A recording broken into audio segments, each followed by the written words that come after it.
Hi hello welcome to news site Telugu channel. This is Paritala Murthy. So ముందుగా నా ఈ reviews ఆదరిస్తున్న మీ అందరికీ కూడా పేరు పేరున కృతజ్ఞతలు తెలుపుకుంటున్నా. ఫస్ట్ అప్డేట్ ఏంటంటే టేస్టీ తేజ ఆ మెగా చీఫ్ అయినట్టుగా అయితే ఒక సమాచారం ఉంది. అది ఎలా ఏంటి అనేది మనం డీటెయిల్గా డిస్కస్ చేసుకుందాం. అవసరమైతే ఒక క్విక్ వీడియో కూడా మీకోసం పెడతాను. ఏ ఛాలెంజెస్ ఎలా గెలిచాడు, ఎన్ని పాయింట్స్ వచ్చాయి ఏంటి అనేది. ఆ రోప్ బేస్మెంట్ టాస్క్ అనేది మనం చూసాము. ఆ టాస్క్లో అందరూ కూడా బాగానే ఆడారు, బ్రహ్మాండంగా ఆడారు. అయితే అక్కడ రోహిణి ఇండివిజువల్గా ఆడాలి తోసే పృథ్వీని తోసేయాలి. అంటే ఇక్కడ ఏంటి అంటే మీరు ఇంకా గ్రూప్ గేమ్ కాదు, ఇండివిజువల్గా ఆడితేనే జనాలకు నచ్చుతారు అనే రకంగా హింట్స్ ఇస్తుంది అనమాట. సరే, అదంతా మనం రివ్యూలు చెప్పుకుందాం. ఇది voting analysis, 2 days voting analysis, ఇంకా 1 day మిగిలి ఉంది. మళ్ళా నేను రేపు స్పెషల్ వీడియో పెడతా. సో వైల్డ్ కార్డ్ నామినేట్ చేసి వెళ్ళిపోయిన తర్వాత నిఖిల్ గ్రాఫ్ని లేపారా అంటే లేపారనే మనకి అనిపిస్తోంది కూడా. ముఖ్యంగా సోనియా సీత ఇద్దరు ఎస్లు నిఖిల్ని టాప్లో నిలబెట్టి మరీ వెళ్ళిపోయారా అని అయితే అనిపిస్తుంది. ఎందుకంటే అప్పటి వరకు నిఖిల్కి కొంచెం అటు ఇటుగా ఉండేది గ్రాఫ్ అనేది. గౌతమ్ వచ్చిన ఆ నామినేషన్స్లోకి ఫస్ట్లోని స్టార్టింగ్లో నబీల్ వచ్చిన. సో కానీ ఇప్పుడు మాత్రం అప్పుడు ఓటింగ్ పర్సంటేజ్ డ్రాప్ అవుతూ అనేది వచ్చింది.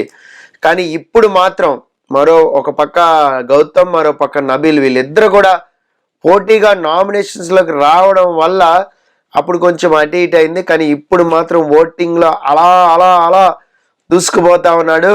వైల్డ్ కార్డ్ ఎంట్రీస్ వల్ల ఈ దిగులు లేకుండా పోయింది నిఖిల్కి. అయితే ఇప్పుడు నిఖిల్ ఫ్యాన్స్ మామూలుగా ఓట్లు వేయట్లేదు. లాస్ట్ వీక్ దాదాపుగా నేను ఒక 5-6 lakhs or 7 lakhs ఓట్లు వరకు కలెక్ట్ చేస్తే ఈసారి మాత్రం 10 lakhs పైనే, అంటే దాదాపు 3-4 lakhs డిఫరెన్స్ ఉంది ఓట్లలో. చూడండి, ఆ రేంజ్లో హ్యూజ్ ఓటింగ్ అనేది జరిగింది. అంత పర్సంటేజ్ ఓటింగ్ అనేది రావడం సీజన్ 8లో ఇదే ఫస్ట్ టైం.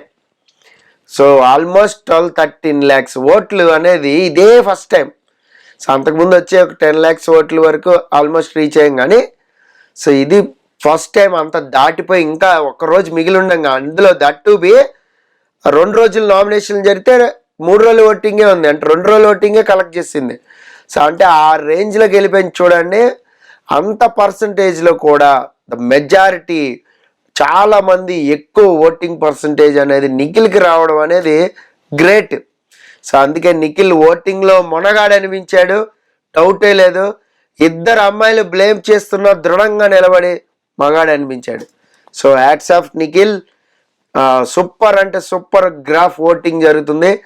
చాలా సైట్స్లో, కొన్ని సైట్స్లో ఉన్నాయి నబీల్ టాప్లో అని ఉన్నాయి.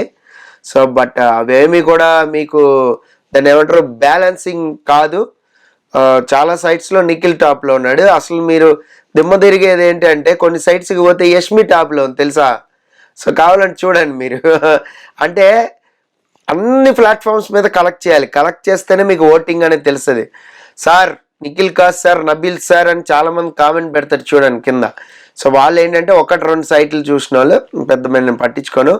ఓవరాల్గా చూస్తే నిఖిల్కి ఆల్మోస్ట్ 32% వరకు ఓటింగ్ అనేది జరిగింది. టాప్ నెంబర్ 1లో ఉన్నాడు.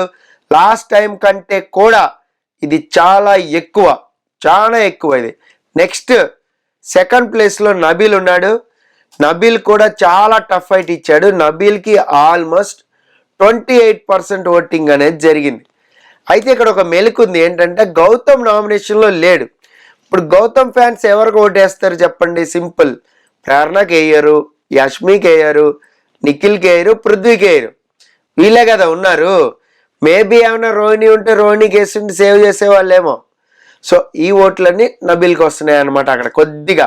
సో నామినేషన్లో గౌతమ్ లేడు కాబట్టి మేబీ కొంచెం అటు వెళ్ళొచ్చు, నబీల్కి పడే ఛాన్స్ ఉంది అనుకున్నాం. బట్ నబీల్కి ఏమి తక్కువ ఓటింగ్ ఏం జరగదు.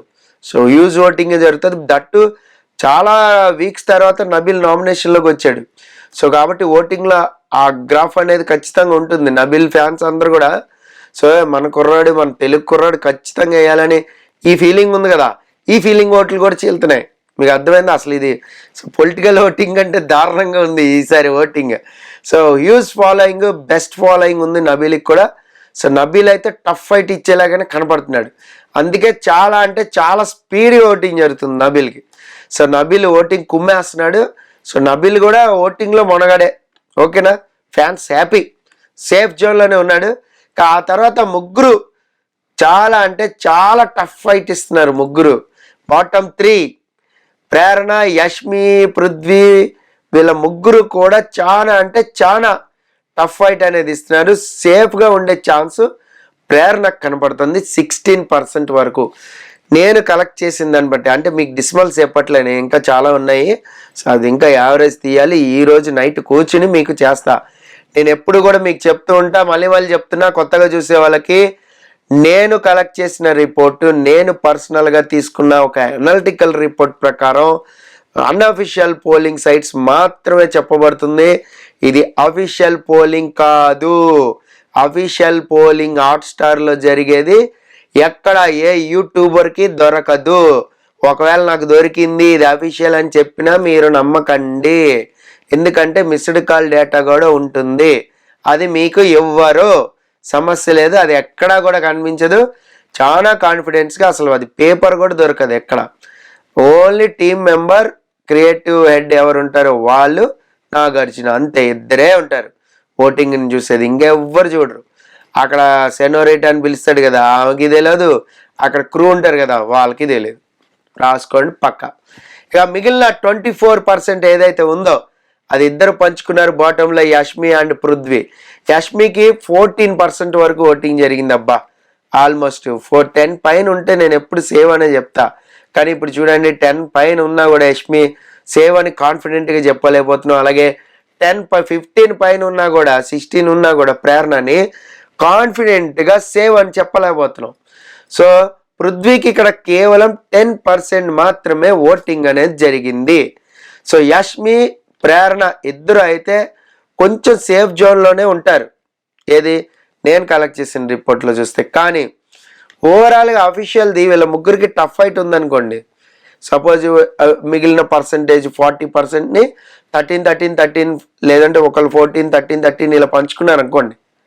సో అయిపోయింది కదా. అక్కడ చాలా మటుకు చాలా ఈక్వల్ ఓటింగ్ అయిపోతుంది. బాటమ్ 3లో పెడతారు, ఏదైనా జరగచ్చు అక్కడ. సో కాబట్టి బీ ప్రిపేర్. ఈసారి కన్నడ బ్యాచ్లో అయితే ఒకళ్ళు వెళ్ళిపోతారు పక్కా గ్యారంటీ. నేను కలెక్ట్ చేసిన రిపోర్ట్ ప్రకారం ఇప్పటి వరకు అయితే ఇంకా ఒకరోజు ఉంది. రేపటికైతే క్లియర్ పిక్చర్ వచ్చేస్తుంది. ఎందుకంటే ఒక్కరోజు ఓటింగ్ కూడా చాలా ఇంపార్టెంట్. ఎందుకంటే చాలా స్పీడ్గా ల్యాక్స్ ఆఫ్ ఓటింగ్లు జరుగుతున్నాయి కాబట్టి. ఇది మిడ్ వీక్ ఓటింగ్ అనాలిసిస్ అని అందుకే పెట్టా మీకోసం. ఎందుకంటే ఒక్కరోజు ఓటింగ్ చాలా అంటే చాలా ఇంపార్టెంట్. నామినేషన్స్ 2 రోజులు జరిగాయి కాబట్టి ఒక్కరోజు ఓటింగ్ ఇంపార్టెంట్. ఇక్కడ ఒకటి చెప్పాలి ఏంటంటే, నామినేషన్స్లోకి రాకుండానే చాలా సైట్స్లో రోహిణిని కూడా పెట్టేశారు. సో అందుకని చెప్పి అది కన్సిడర్ చేయాల, పక్కన పడేసాం ఆ సైట్లు. అలాగే కొంతమంది నబిల్ ఆబ్లిక్ నిఖిల్, నా యూట్యూబ్ కూడా అలాగే పెట్టారు. ఎందుకంటే 4 టెస్ట్ పోలింగ్ ఆప్షన్సే ఉంటున్నాయి. 5th ఉండేది, ఇది వరకు తీసేశారు మహానుభావులు. కాబట్టి అలా పెట్టారు కొంతమంది అందులో. అలాంటి కొన్ని ఏంటంటే ఈక్వల్ పర్సంటేజ్ వేసాం. నిఖిల్కి నబిల్కి ఈక్వల్. ఇప్పుడు 60% వచ్చింది అనుకో, 30 ఆయనకి 30 ఈయనకి, అట్లా వేసుకోవచ్చు కదా.